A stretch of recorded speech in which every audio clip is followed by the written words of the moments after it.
XRP just recently had its ETF approved. Let's say about XRP.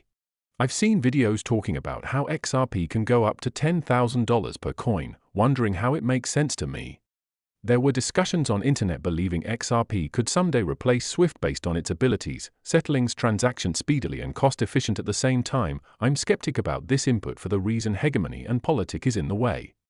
Anyway, by digging into the economic model of XRP, I realize XRP is a deflationary token. And what is a deflationary token? In short, it's about the token supply shrinks over the time, making the holdings on holder hands more valuable. But if we take a closer look...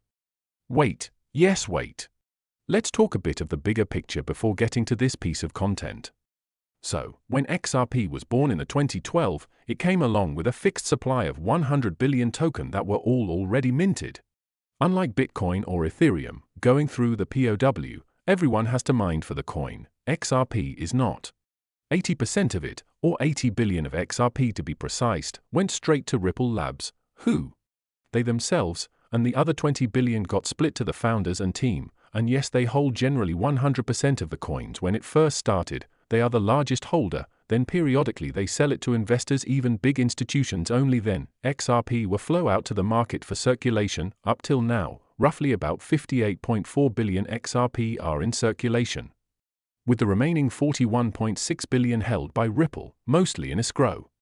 Because of a decision they made in 2017, locking up 55 billion XRP in escrow, what they said was to prevent flooding the market or being suspect on manipulating the market, and releases roughly around 1 billion XRP each month, which sounds safer than selling them at will, anytime, any amount they wanted.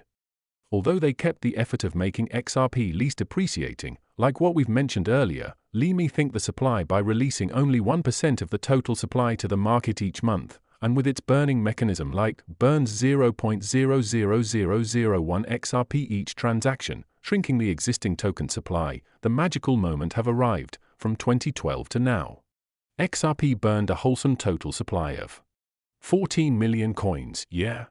14 million coins. 100 billion total supply, and 14 million coins burned over 12 years, despite the increase in holder and increase in users. A deflationary token. Wonderful.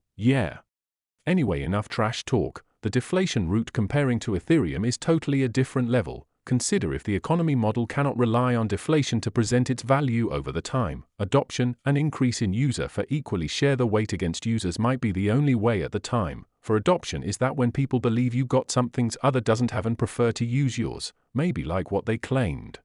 They can replace SWIFT.